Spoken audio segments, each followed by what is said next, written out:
Back off of the bye week, and we're taking on the Indianapolis Colts. Let's preview this.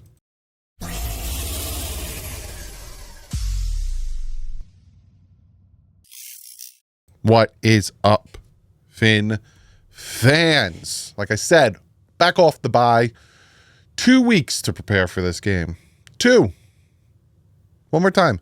2 weeks to prepare for this game. Going to be a big, important game, especially to get right back into the thick of it. We win this game, we are back at 3-3, which would be amazing. And then win the next week, we're 4-3, and a possibility of, going off on a little tear because we have this is the soft part of our schedule, being that we play the Raiders, the Patriots, the Rams, the Cardinals, the Colts. The Bills are going to be the hardest of the next 6 games. Get right. That's what this is all a flipping about. Get right. So we're going to break this game down. We're going to talk about injuries, breakdowns, PFF. I'll give you the 5 things that I think the Dolphins need to do, and then I'll give you my prediction at the end. I did a lot of research. I even talked to my man Derek, who's over there. I think I retweeted. I'll also put it in the description below. He has his own Colts YouTube channel. We had a nice conversation. He gave me a little insight on their side. I gave him a little insight on our side. Kind of got our thoughts and opinions of this game. So yeah, let's jump into it. We will start with the injury report, start with the Indianapolis Colts injuries. And as you can see here, it got a little bit better for them. Alec Pierce went from it didn't get better for him. Alec Pierce went from practicing to did not practice, but it did get a little bit better because Michael Pittman and Braden Smith went from did not practice to full. So in all fairness, I do it for the Dolphins. I might as well do it for them. There you go. That is more what their injury report looks like. We had a did not practice from Chris Lamons, their corner with an ankle injury. Did not practice from Jonathan Taylor for back-to-back days. We'll see if he practices today. Later today, I will put out the injury report in the community tab, or maybe I'll make a short kind of giving you guys an update on the injury report and tell you where everything's at. But 2 back-to-back days of did not practice for Jonathan Taylor is very interesting. They might just hold him out just for him to get a little bit healthy instead of trying to rush him out for this game. And then everyone else went from did not practice to limited. They had a very long did not practice list from Josh Downs, who I'm hearing will play. Ryan Kelly, I'm hearing will play. Their defensive end, Deo, dealing with a hamstring. I'm hearing he will play. And then you have Trey Sermon and linebacker EJ Speed. So it seems like their limited guys will play, but they're did not practice for 2 days. I think the biggest one that I'm looking at is Jonathan Taylor. Obviously, Anthony Richardson is going to be their starter because their head coach said if Anthony Richardson is healthy, then he is the starter, not Joe Flacco. And we will talk a little bit about that as well. So that is the Colts injury report. And this is the Miami Dolphins. It's actually pretty good. And, you have Devon Achane, full practice. He's going to be out of concussion protocol. Cam Smith, hamstring, full practice, back-to-back days. He'll be off of the injury list. Skylar Thompson, full practice, back-to-back days. He will probably be our backup. And then you have Teron Armstead and Calais Campbell, did not practice when they rest days. So, again, you just do a little bit of this for the Dolphins. And there you go. Javon Holland, Muhammad Kamara, Kendall Lamb popping up with an elbow. David Long Jr., Emmanuel Ogbah, and Jordan Poyer all limited, staying from limited to limited. The surprise one for me is Javon Holland. Now, he was on a podcast. I'm trying to... the name is just right there, but he was he's not wearing a cast on his hand. He's wearing kind of like, it looks like a glove, a fingerless glove type situation. He did break a bone in his hand and he did get that fixed over the bye, but he is wearing a glove. He is not wearing a cast. So there is a possibility that he does play this game, which is surprising to me. Or knowing Mike McDaniel, they might hold him out for this game and have him play next week home against the Cardinals. Everyone else I'm not really worried about, especially Emmanuel Ogbah. I'm hoping he's fine. Same thing with David Long Jr. It's kind of probably just limited here and there.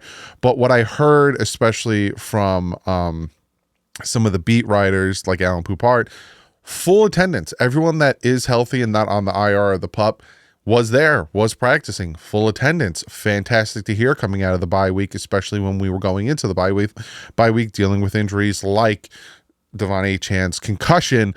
Jordan Poyer, I think they'll hold him out. You know, I wouldn't be upset going into this game having Marcus May and Elijah Campbell being your starting safeties and then bringing up Nick Needham to be that third safety.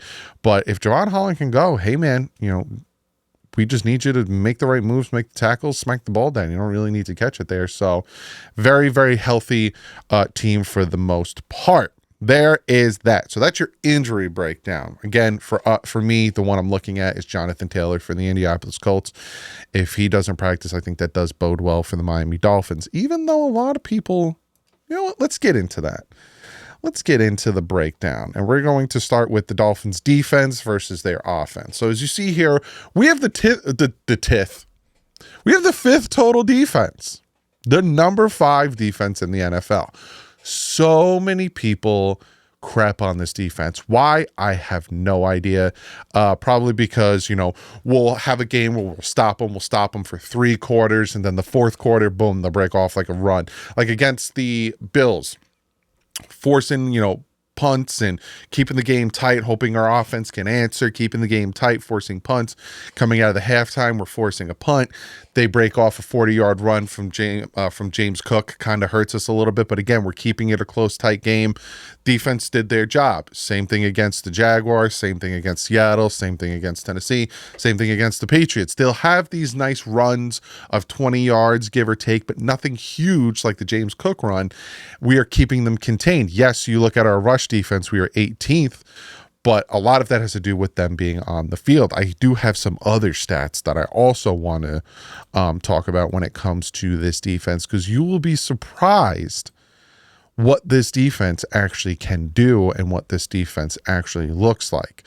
But again, let's look at it. Total defense 5th, passing defense 3rd, rushing defense 18th. That needs to get a little bit better. Scoring defense is 17th. I'd like that to be a little bit lower, but I'm happy with where it is.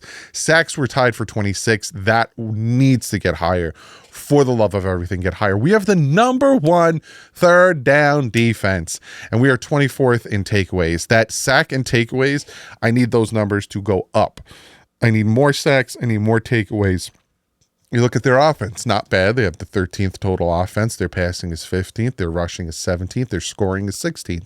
So kind of a middle of the pack style offense. Their sacks is 6th, giving up 10 sacks. Their third down is 8th, and their giveaways is 17th with 8 giveaways. Now, again, like I said, a little bit deeper dive into the Dolphins defense.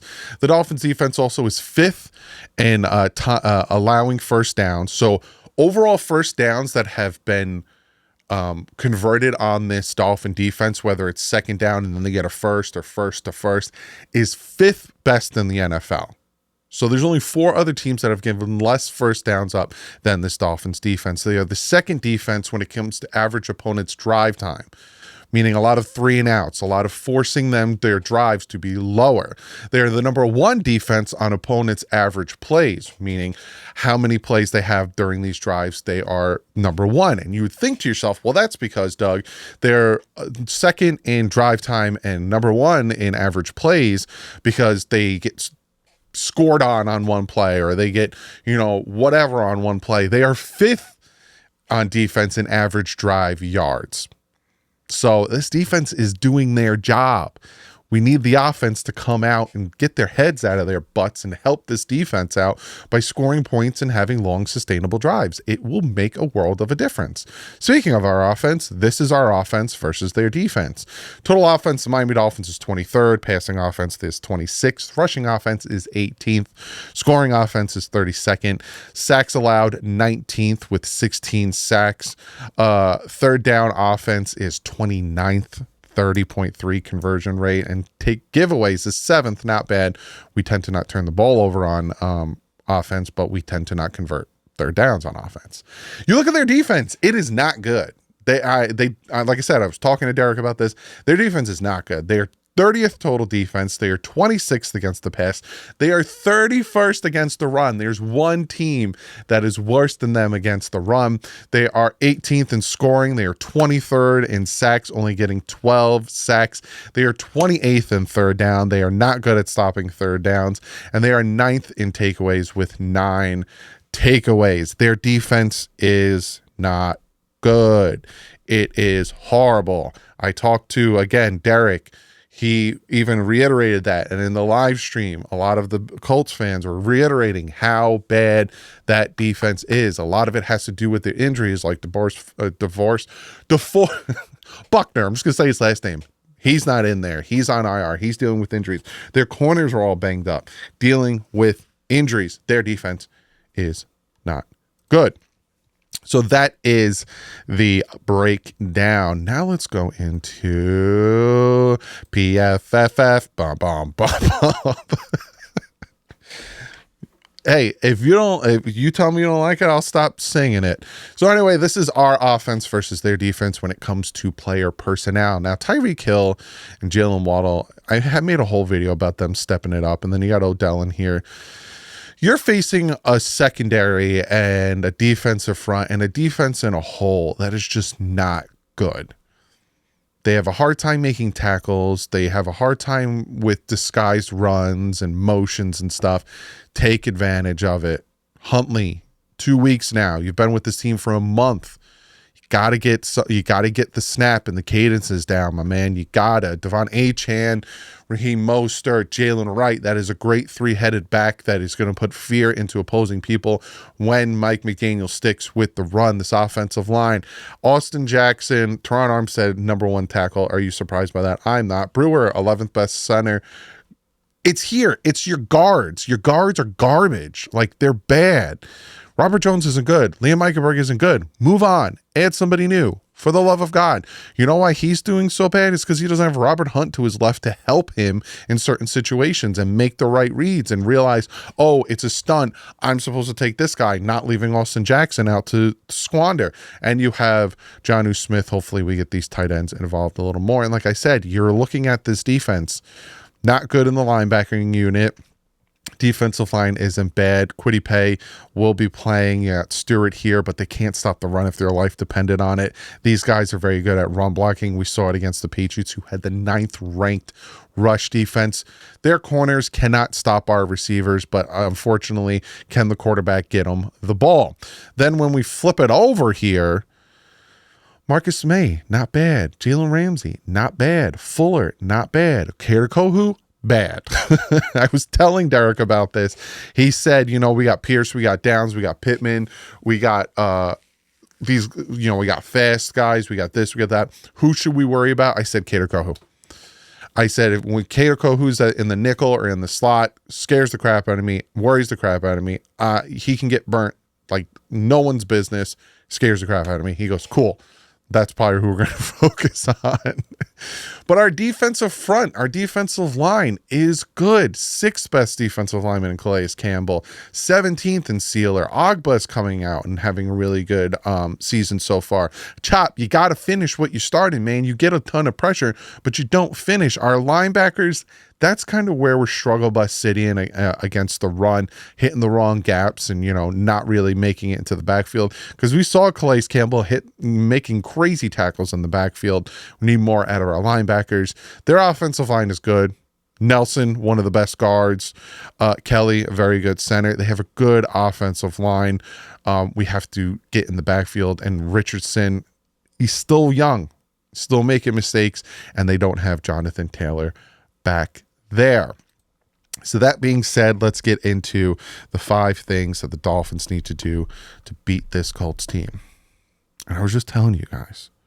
Now, again, I'll give you the spiel. If you're new, if you're a Colts fan, anything, first hit that subscribe button. We're very close to 50,000K.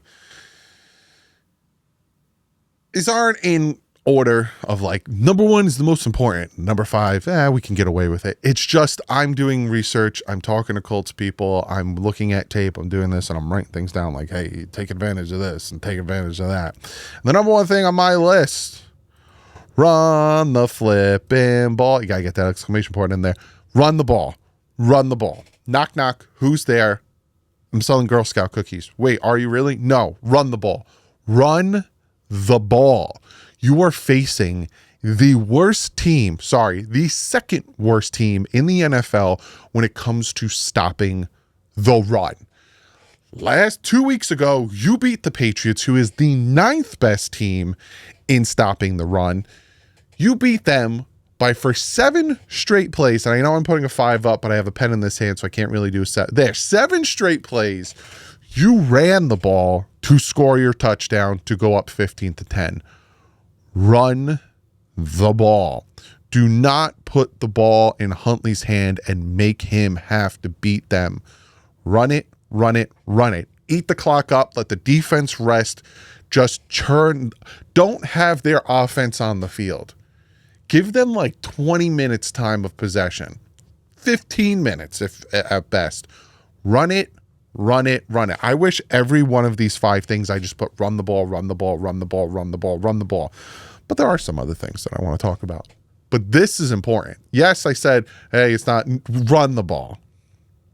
McDaniel, pull out all of your running schemes and all of your running plays and all of the running that you had in your noggin from when you were the run game coordinator with the 49ers, and how at points you had Trent Williams motioning to lead block. Just run the ball. Hey, if you think we're going to run it, we're going to run it. Just run it, run it, run it. Don't bubble screen it. Don't throw behind the line of scrimmage. Don't pitch it backwards. Run it. Just that way. Just give it to Mostert. Give it to Achane. Give it to Wright. Give it to Wilson. Give it to Alec Ingold. And run it, run it, run it. Run the ball. They need to run the ball. Number 2 on this list, got 2 weeks. You have 2 weeks to prepare for this game.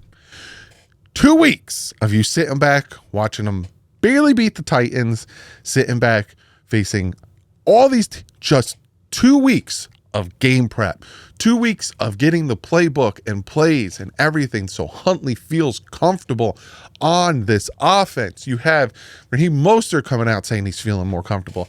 You have Jalen Wright coming out saying, hey, Jalen Waddle coming out saying, hey, he came and said, hey, could we cut our bye week short? I need to work on, like, Huntley is taking this seriously. You had 2 weeks to prepare, and it's not even Mike McDaniel. Also, Weaver, you had 2 weeks to prepare for this team. No offense to you guys, Colt fans. Don't take any offense to this. Your defense is garbage. This offense is only garbage because our quarterback is hurt, and we have a guy in there who has a hard time dealing with the motions and when to snap the ball and taking advantage of it. If Tua's in this game, if Tua never got hurt, I really, really think the Dolphins would be 4-2 right now. I'm not even trying to blow smoke up your butt. Not 4-2, 4-1. I think we would have only lost to the Bills. I think that would have been a foregone conclusion, but I think this team would have been different. I think the offense would have been way more moving forward. I think they would have got the rust off. And Tua haters are going to be like, no, Tua sucks. Whatever. 2 weeks you had to prepare for this game. Don't come out in this game acting like you don't know what's happening, having false starts, having bad plays, having to call timeouts, having to waste this and challenge stupid play. 2 weeks to prepare for this game. You better come out looking like the 2023 Miami Dolphins against the Denver Broncos. Prepared. 2 weeks. Number 3 on my list. Finish the pressure. This Dolphin defensive front gets lots of pressure. They get quarterback knockdowns. They get quarterback hits. They are in their face, but they never finish. We have 6 or 9 sacks on the year from this defense. They need more. They gotta finish. There's so many times I saw when Jalen Phillips was healthy, he was slipping and falling, and the offensive lineman would just hold them down.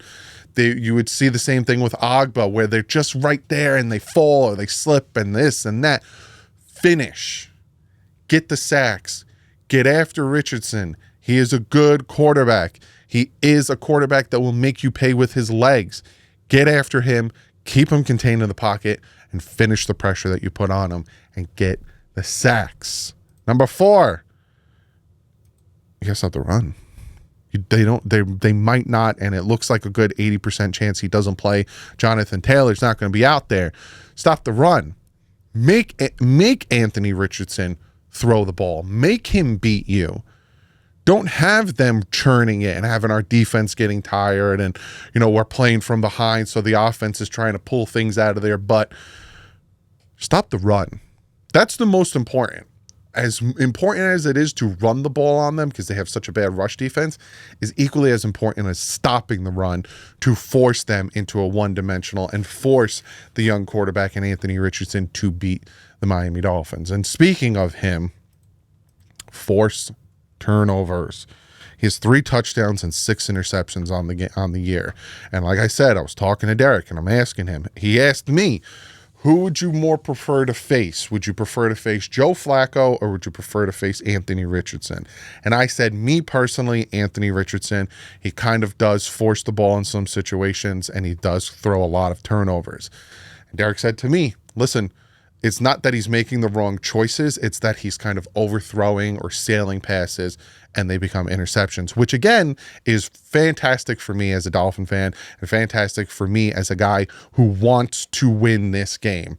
So you got to force the turnovers, get these interceptions, get these strip sacks, force the turnovers, and then the offense answer the call. For the love of God, answer the call. Now I'm going to give you my prediction of the game and what I think is going to happen. Now, last time I picked the Dolphins to lose, and they won. Because I was down and out on this team, and I was down and out on the offense because the offense was just unable to do anything. Surprise, surprise, they still were unable to do anything, scoring 15 points. Especially, we would have had more if not for missed field goals. This game is a game. It's a get-right game for the offense. Like I said, the Patriot game was like a get-right game for the team. I said the same thing for the Titans, kind of get back on that winning skid. This one is, I'm going to put it back up here so I could stop hitting it with my arms. This is a get-right for the offense. You're facing a very bad defense. 0 sacks the last 2 weeks against the Jaguars and the Titans. Jaguars and Titans do not have good offensive lines. Tyler Huntley, like I said before, 2 weeks now to get prepared. That's the difference. Like there's the ups and downs between having Tua Tagovailoa out there and Tyler Huntley out there. You have Tua Tagovailoa out there. He's kind of used to playing in front of a bad offensive line where he has no time to throw. He has that quick release. He's very decisive with his throws. He has very good accuracy. He can manipulate the defense with his eyes. Those are the things that Tua excels at.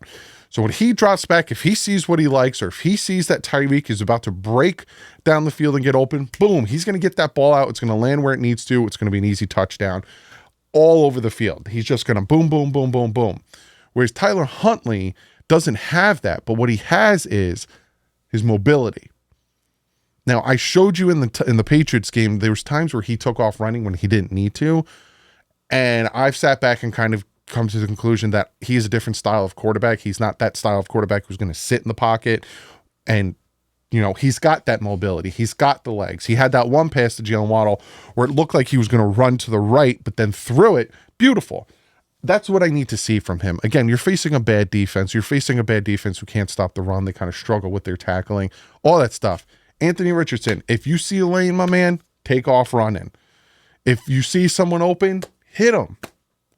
This is a game, I'll say it one more time, where the offense can get back to being good, get back to putting up those crazy numbers, because you are facing a secondary that me personally, I don't think can match the receivers we have. You're facing a defense that can't stop the run and the running backs that we have. The only question I have is Huntley. What is Tyler Huntley going to do? And these 2 weeks, is he more comfortable with the motions?